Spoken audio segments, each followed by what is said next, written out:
Engage reviews. This is number 18 and it's about tanks, World War One tanks to be precise. If I can take you back to review number 10 in December 2015, where I reviewed the Graham Farish landship train, which came with 3 buggy bolsters with mock-ups of World War One British tanks on them. Now, moving swiftly forward to review number 17, which was Arrowhead miniature vehicle kits in 1/144th scale. This is an English war games company basically, who make quite a lot of vehicles that are obviously have dual purpose when it comes to Engage modelling, and I purchased a World War One tank from them. Here it is. It came in a resealable pack, which is quite useful. The reason for that was because I ordered a couple more models, so there are actually 3 in there, but just the one tank. So here we have it in its resealable bag. Very crisp mouldings. Can't find any flash. There's probably a little bit in there. Can't find it. As I say, made of white metal, quite heavy, and no instructions, but with a picture from the internet one can easily see what goes where. Now, the cost of this was just over £5. Now, when you add a little bit of postage in and all the rest of it, that Mark 1 tank works out at about £7.50 or thereabouts. So, looking further on the internet, we came across a company called Shapeways. Now, Shapeways, if you haven't heard of them, these are the people that organise the printing of models. They're an American company, and looking on their website, which is, I have to say, not the most straightforward in the world, I found some 1/144th tanks, and again, I should say, by the way, this is a Mark 1. I did find models of Mark 1 British tanks. I bought a male one with a limber and a female one with a limber. I could have bought slightly cheaper if I'd have bought a model without the limber. The female one worked out at $13.25 and the male at $12.24. How they work these things out, I don't know. Communication was quite good, I have to say, from Shapeways. They told me my parcel was going to be tracked, and they also told me that the model was being made in the Netherlands. So, bought in America with dollars, manufactured in the Netherlands, and delivered to England. When I got the invoice, of course, it was in euros. It included postage and also included VAT at 20%. There was some note about how the VAT was being put on. So I paid that with PayPal, and it actually worked out at £23.36. So split them in two, from Shapeways, manufactured in Europe, paid for in euros but ordered in dollars, worked out at £11.68 for each tank. So I suppose compared with £7.50, £7.29 to be exact, for the white metal one, on initial it looks a bit expensive, but there again you're paying for this new technology. And here's a model, complete. All I need to do is wash it and paint it. Because it's plastic, it's very, very light. I would say half a gram, no more. So it's obviously going to need a bit of weight if it's going to stay on there. And I've already noticed that they're actually just a little bit large for our loading gauge. That said, as a display model with a bit of weight in it, swiftly painted up, I don't think they're going to be too bad at all. Now, apart from that, I think the next thing to do is to make them up. Oh, I should say, by the way, that Shapeways packaging is, as you would expect, very good indeed. Just a packing note in there. So when it comes to Brexit, all this might change, I have a fancy. But we'll come to that later. So, very well packed, very sturdy box, no problems with that whatsoever. Excellent communications from Shapeways, tracking numbers, keeping me informed. It's February 2018 when this package arrived. Quite heavy snow affecting the whole of Europe, and they did send me an email to say there would be a slight delay.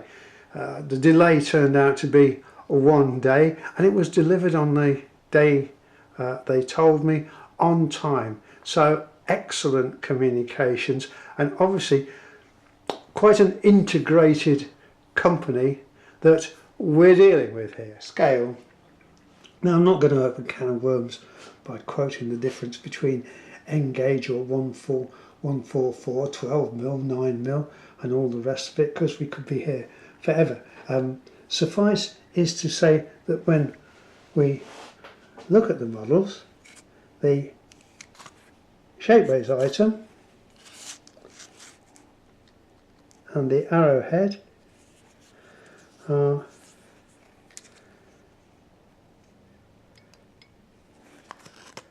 as near as could be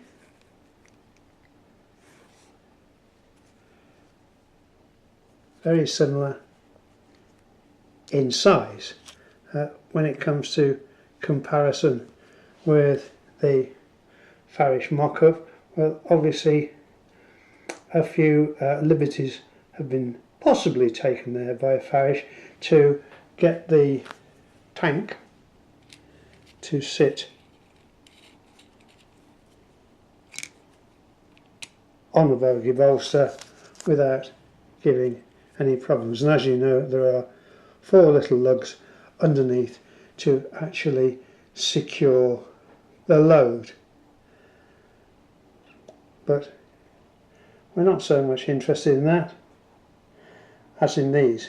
And as I don't actually envisage this as a moving train, there is no reason, if your loading gauge is going to take it, why you couldn't have the cast metal kit on there for sure, obviously making sure that it doesn't move, a little bit of blue tack or something underneath.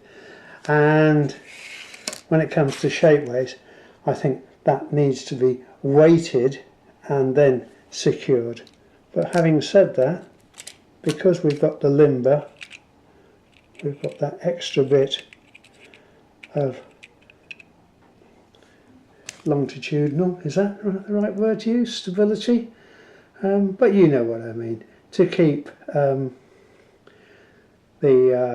wagon on. In fact, you could actually tie the limber, shackle it down to the end of the bogey bolster. Anyway, we're getting ahead of ourselves. Let's get these things cleaned up, glued together, Here's our completed tank train, or landship train if you prefer, with the 3 models. This is the white metal, and then you have the male and the female tanks from Shapeways. One thing I forgot to mention is that the bogie bolsters by Graham Farish are now available as a single item, so you could actually make up a train of military type vehicles, tank train, whatever, of any length that you wanted. And wouldn't it be a nice way for them to sit on a shelf somewhere when not in use? Right, paint and glue time. What did we use? Well, on both models I used the excellent Phoenix Precision general purpose primer. Again, it certainly does work, makes whatever comes after very easy to apply. And then in this particular instance I did have a pot of old Humbrol,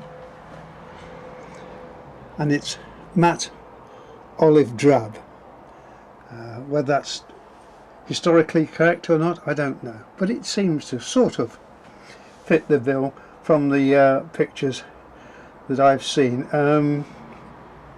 Obviously a little bit of silver paint or whatever to finish off the details. The weights, by the way, are 5 grams each, so I've added 10 grams to each model, and these particular ones came with a strip off and glue it on backing, self-adhesive backing, would that be the right term for it? I suppose so. So basically that was job done. Now you might notice when the Shapeways tank is compared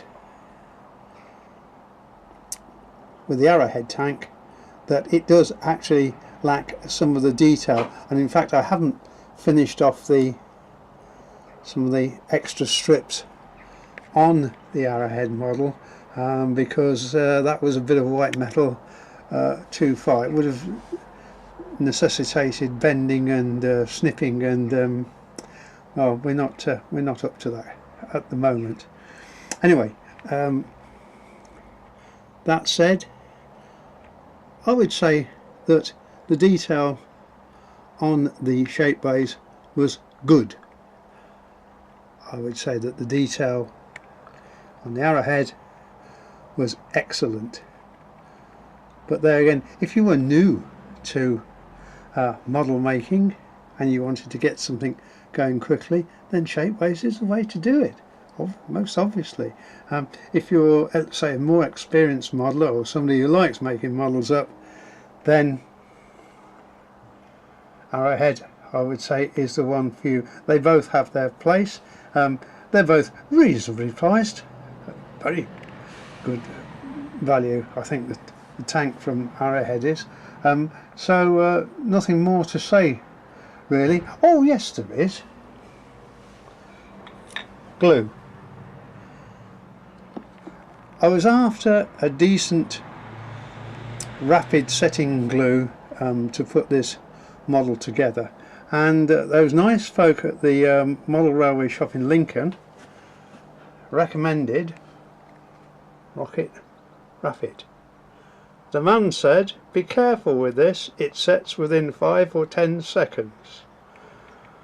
And it does. He was right. So you have to really know where the bits are going before you actually apply the glue. It's not like the old days with a bit of polystyrene and 2 bits of plastic and rub them around together until they sort of fit, and then that's it. With this stuff you have to know where it's going. You have 5 or 10 seconds. It's quite expensive. That's over £5, nearly £5 for that 20 gram bottle, but it is absolutely the bee's knees when it comes to gluing these things together. So in conclusion, I have no hesitation whatsoever in recommending both of these companies, organisations I suppose, and companies to anybody who's looking to make up some military models for their Engage railway.